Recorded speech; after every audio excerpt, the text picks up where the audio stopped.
Hello, good morning, students. So, we will start with the next lesson, that is lesson number 14, ecosystem and energy flow.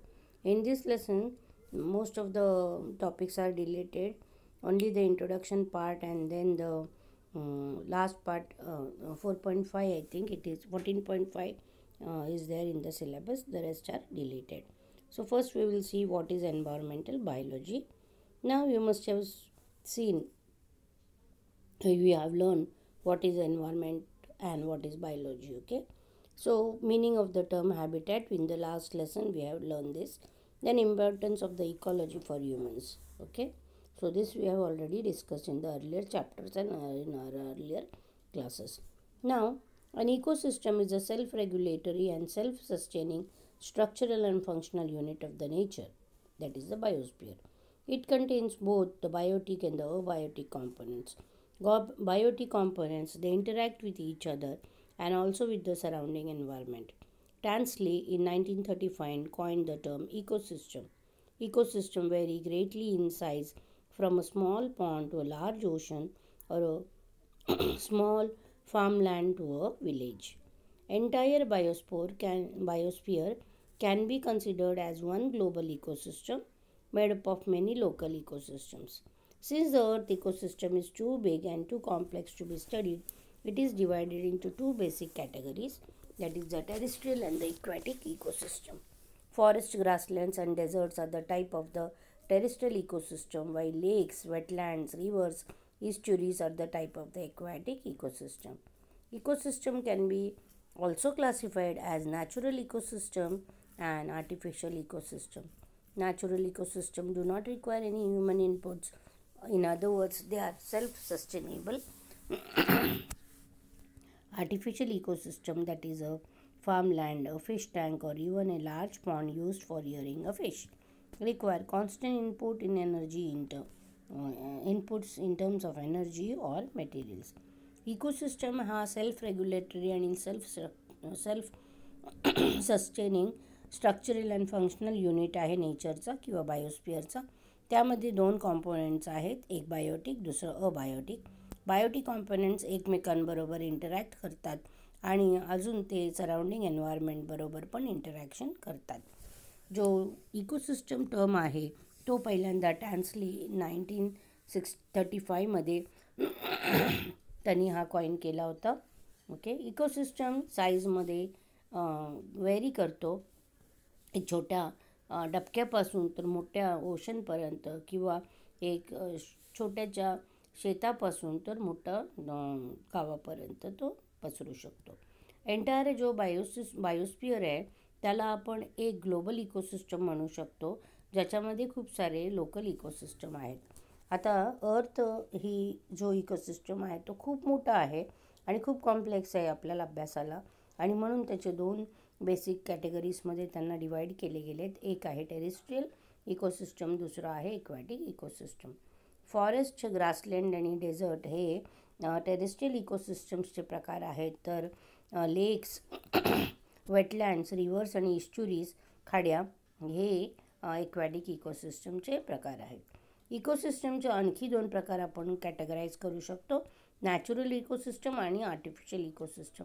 Natural इकोसिस्टममध्ये कुठलंच माणसाची इनपुटची गरज लागत नाही, पण जो ते सेल्फ सस्टेनेबल आहे त्याचा अर्थ आपण म्हणू शकतो.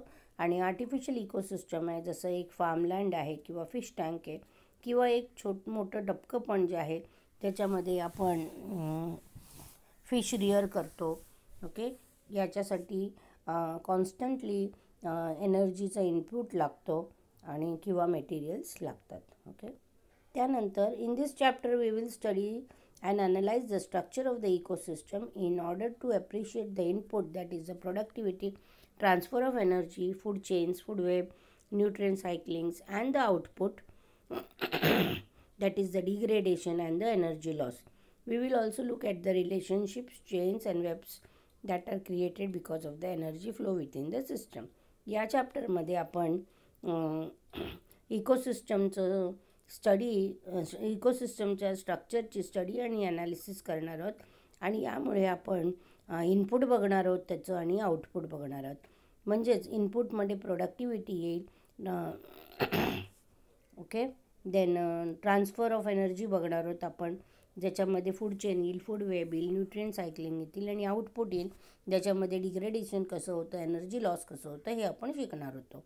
पण आपल्याला खूप सारे टॉपिक्स यावर्षी पॅन्डेमिकमुळे डिलीट असल्यामुळे आपल्याला हे करता येत नाही आहे. त्याचबरोबर आपण रिलेशनशिप चेन्स आणि वेब्स जे हे क्रिएट करणार आहेत या एनर्जी फ्लो मुळे या सिस्टमच्या मध्ये जी एनर्जी फ्लो होणार आहे ती पण आपण बघणार आहोत. पण आपण आपल्याला माहिती आहे हे सगळं आपल्याला या वर्षासाठी डिलीटेड आहे. Okay, but if you have time you can go through the lesson. Okay, because that this topics will help you in your future studies. Okay, so आपल्याला फक्त 4.1, 4.2, 4.3, 4.4 आणि 4.6 हे डिलीटेड आहे. फक्त 4.5 आपल्याला शिकायचं आहे. ओके, सो इकॉलॉजिकल सक्सेशन आपल्यासाठी फक्त सेमिस्टरमध्ये आपल्या पोर्शनमध्ये आहे. सो पहिल्यांदा what is succession that we will see. Now it is a spatial pattern which occurs over the time. Time is a crucial factor and the ecosystem is occupied by the pioneer species.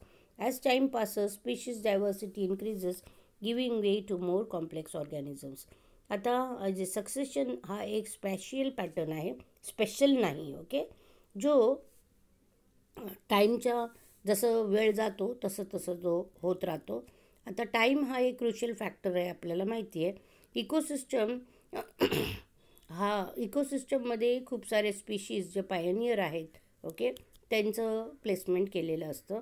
जसं time जातं तसं या species आहेत ते त्यांची diversity increase होते आणि त्यामुळे नवीन खूप सारे कॉम्प्लेक्स ऑर्गॅनिझम्स, नवीन नाही complex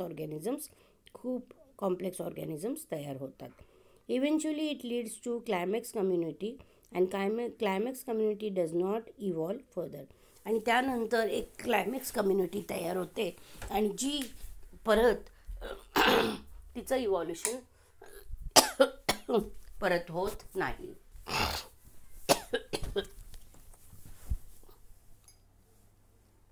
So the gradual and predictable changes in the species composition of a given area is called as the ecological succession. The change is sequential and environmentally regulated. The gradually आणि predictable change जेव्हा स्पीशीजच्या कॉम्पोजिशनमध्ये होतं एखाद्या given एरियामध्ये त्याला आपण ecological succession म्हणतो. ही जी change आहे ती सिक्वेन्सनी होतं आणि एन्व्हायरमेंट बाकी इथे कंट्रोल तिला करणार आहे. Process of succession involves sequential steps like nudation, invasion, accesses, aggregation, competition and coaction, reaction and stabilization. सक्सेशनमध्ये ज्या सिक्वेन्शियल स्टेप्स आहेत, पहिलं आहे न्यूडेशन, त्याच्यानंतर आहे इन्व्हेशन, त्याच्यानंतर एसिसिस, मग ॲग्रिगेशन, मग कॉम्पिटिशन, मग कोॲक्शन, रिॲक्शन आणि मग लास्ट असतं stabilisation. During the succession some species colonize an area and their populations become more numerous, whereas the population of other species decline and even disappear. सक्सेशनच्या वेळेला काही स्पीशीज आहेत ते कॉलनी म्हणून राहतात एखाद्या एरियामध्ये आणि त्यांचं पॉप्युलेशन खूप जास्त इन्क्रीज होतं किंवा काही स्पीशीजचं पॉप्युलेशन डिक्रीज होतं किंवा त्या स्पीशीज डिसॅपियर पण होऊ शकतात. Okay, so the entire sequence of communities that is successively change in a given area constitute what is called as series. Okay, alternatively it is an entire gradient of organism from pioneer stage to the climax stage. आता ह्या ज्या sequence आहेत कम्युनिटीजच्या जे पूर्ण sequence आहेत जी सक्सेसिव्हली त्या given एरियामध्ये change होणार आहेत, यामुळे एक सेरी नावाची गोष्ट तयार होते. सो सिरीज एक असेल तर सेरी SERE आणि जास्त असतील तर SERE सेरीज.